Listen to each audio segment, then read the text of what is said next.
$1,000 to do a little prototype or proof of concept.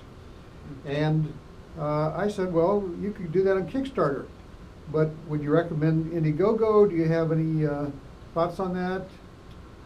You know, does he have a prototype built at all? No? He's got a picture. He's got a sketch. Can he hire someone to do a visual prototype? Actually, he's, I think, doing it with UConn Senior Design Program. Could be. Yeah. And I'm working with this, that Oh. individual as well, so Oh, you are? I can glue the two of you together.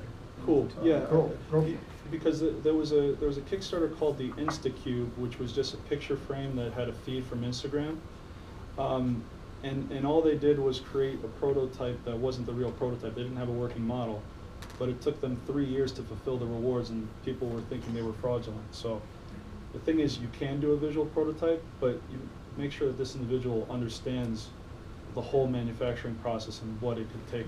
I've been talking with him about. Yeah, it took like, crowdfunding, so. yeah, I mean, and someone was recently sued for fraud because they didn't fulfill on their rewards quick enough. So Yeah. that was like the first lawsuit to come out. So you got to, you know, that's very important. You get those ducks in there. Paige.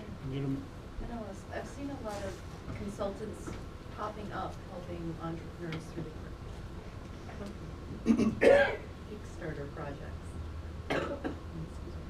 And the prices I'm seeing are $5,000 to $10,000 on the first $50,000 raise.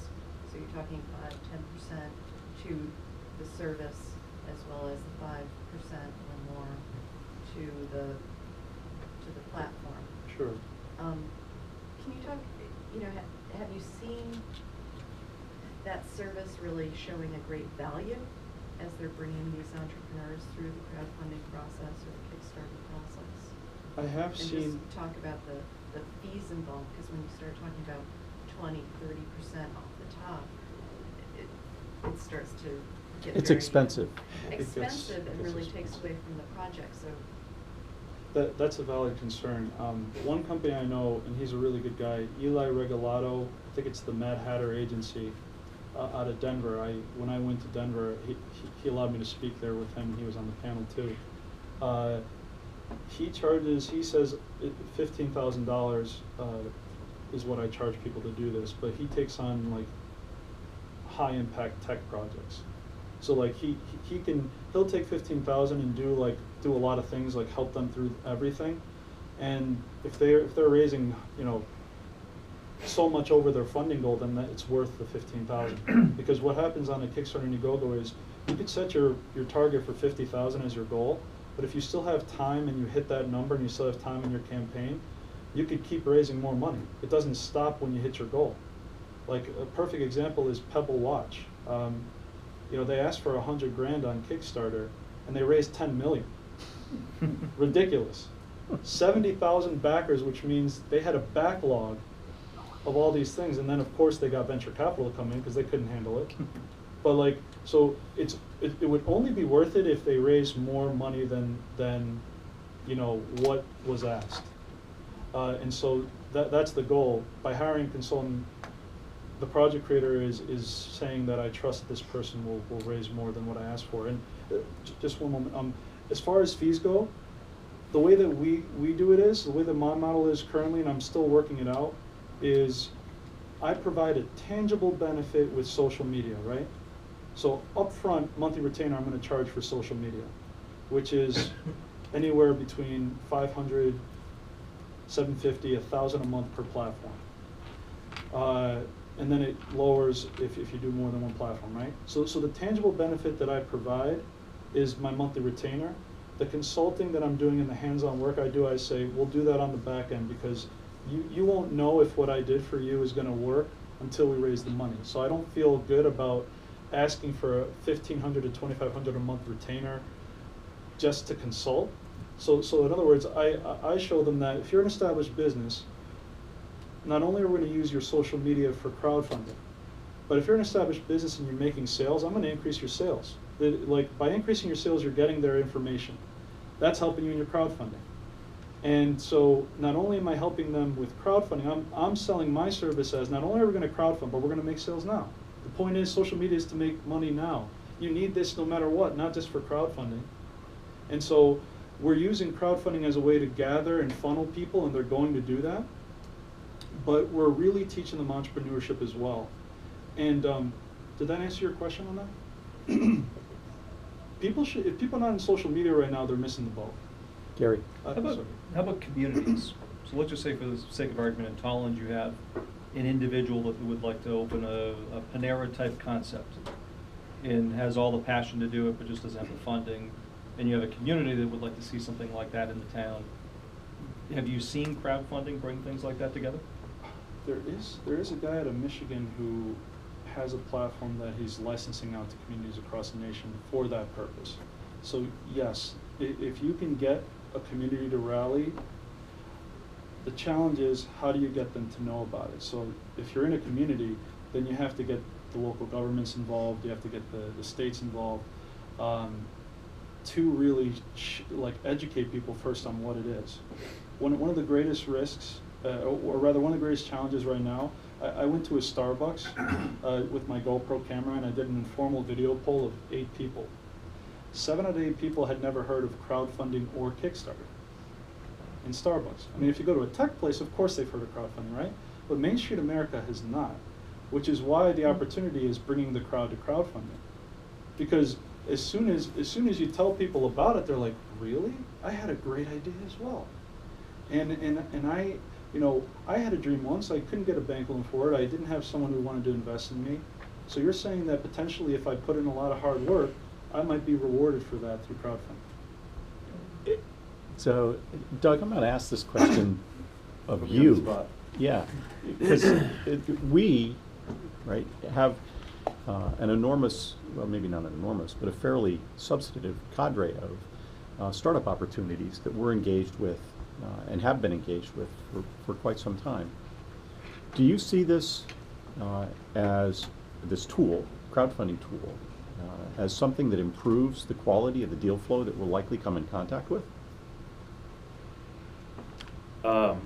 So I think that with a lot of the early stage companies, so you have the universe of early stage companies, right? So think Venn diagram. I think that here are the population in the universe that are appropriate for crowdfunding. Here's the population that's appropriate for, say, traditional venture capital, right? There's some overlap. How much? I don't think a substantial, but they do overlap. Obviously, Kickstarter and Indiegogo are consumer product, so there's some VC investing in a consumer product company. So you think of Shark Tank. A lot of those companies are not VC fundable because they're simply product. They're not companies. They're not a company. Those are the ones that are probably very appropriate for Kickstarter programs. But it's likely that they would increase the visibility, their own visibility, through participation in a program of this type. So things that might not otherwise be visible or seen might have an opportunity to be vetted in a more, I'm going to call it a more professional way, or a more rigorous or disciplined way. That's true. But I think that there's also the flip side, which is, so I'm going to give someone else credit so I don't get blamed, but there's the referring to some companies as, you need to deserve to exist. And my fear is that some of these programs, funding sources, and so forth don't allow the company to show that they deserve to exist. Right. That It they creates can- more noise. Right. A lot of noise. To add to that just really quick, because I think what you're getting at is, and I will not take on a client unless they've gone through this process, customer validation, right? Like in other words, some people are coming to me with just an idea, and they haven't asked anyone if there would ever be a market for it. They haven't gone through a process to validate that the idea should deserve to exist, right? So in other words, I'm also trying to figure out, how do we do that? And if you think about it, wouldn't it be cool if there was a crowdsourced platform that people can go on there and try to validate their ideas? Some sort of technology that crowdsources people's ideas, they receive feedback, and things of that nature. But Kevin, in a situation where there's a small overlap, crowdfunding could be part of the on-ramp to venture capital. People get early in the development refine it more so it might get to the level Or where it's pres- VC fundable. Presumed to make it increasingly more credible in the eyes of the VC marketplace. Yeah, it's almost like the natural evolution. You had angel investors who are getting increasingly sophisticated, then you had angel networks, now we have angel syndicates, and now harnessing the power of technology, you have these possibilities of angel crowdfunding mechanisms that then. It does possibly make for a very messy cap table, Oh, which then, you got that you right. know, Yeah. the VC That's the might whole want dark to side clean of all all of of that it. up, Yeah, and blow that that might not away. be Not a necessarily. pleasant experience Yeah. for those folks. Eric? Real quick, answer a question from Gary. About a year ago, a brew pub in Bristol, Connecticut raised $80,000 on Kickstarter to get their business up and running. So even, basically, because you can search by town, and you can find little endeavors right in your area, and they promoted it in the area and raised enough money to get them Can off the ground. I ask one quick Yeah, one? he actually. You can have the last question. To go back to the bakery, I work with more established companies. Is this, if you're looking for traditional, more mezzanine, private equity sort of stuff, is crowdfunding working for established companies that are looking for growth capital? Yeah, yeah. Established companies are just launching new products through Kickstarter. They're using it as a marketing and communications play. But before you officially gavel, the reason why I want to show you this is a perfect example of what happened. I don't know if you guys know who Kevin Frazier is. Some people might, or Raymond Frazier. Ray I'm sorry. Frazier. Yeah, this was his company. He was doing such an amazing job, and he had a lot of time left, and he was almost at his goal of 100,000. And then I looked the other day, I'm like, funding canceled. What the heck happened? So I gave him a call. I'm like, Ray, what happened? He's like, Manolis, I got an angel or a VC to say stop the campaign. Here's the $100,000.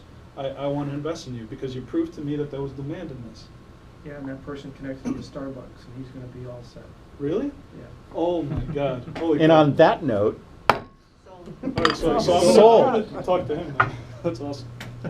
you're welcome to hang out, chat with Manolis for as long as you'd like to. But the official part of the program is Tell me done. more about the Nice job. Point of Nice job. So there are already. Okay. Well, I've got a test set in my car. I have a few minutes to play a game. I don't have time to play right now, but I don't know what it's Well, I work at it every day, but I'm not getting any better. It's still a long ways between me and Magnus Carlsen.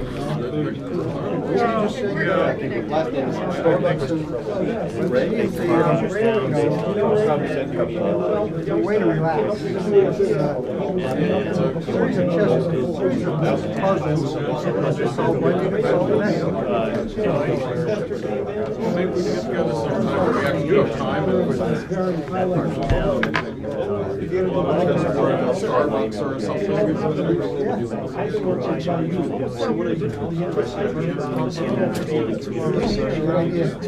I was gonna ask him, because I actually have an Indiegogo that I posted. And I need to figure out how to make it work. But if you have something, that's how you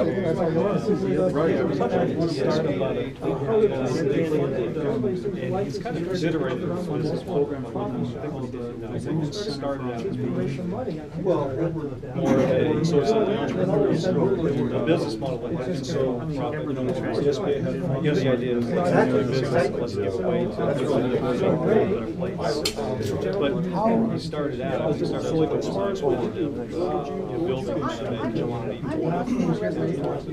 so his business model was kind of integrated community-based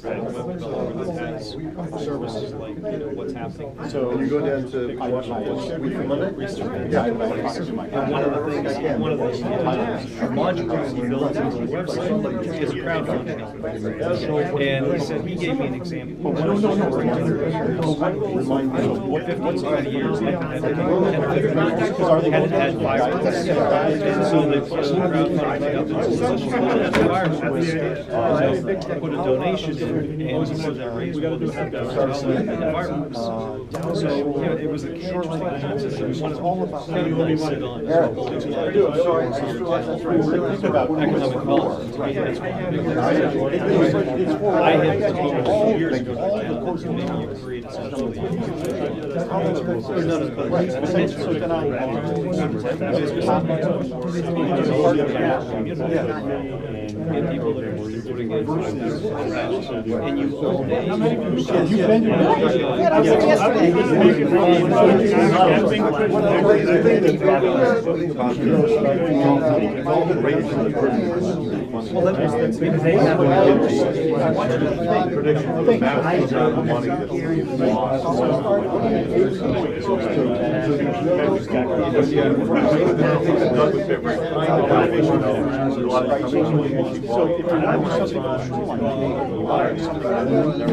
Well, that's a little bit, I mean, I hear what you're saying. I think this is, there's more about something. Well, exactly.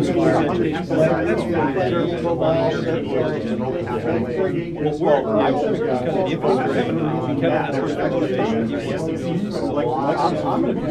I look at my taxes on About, and 60 years of experience for retired. We'll have a, pitch session in a couple hours. But I built it around that time. Then I gathered an audience that so I would start first thinking about, all right, what audience is where is that audience? Like,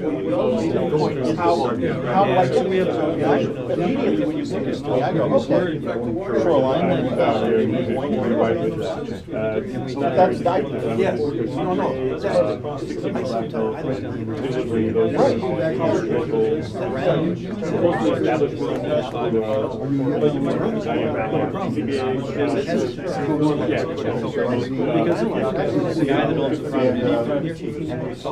What about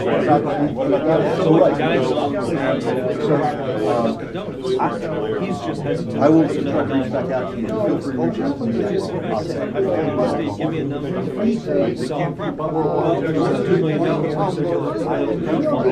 Maybe you have 30 or 40 residents. We'll buy land. Just because one of the caveats are if we're going to get insurance properties, we get a share of the, you know, what we're going to do is charge a percentage of there's no place to go.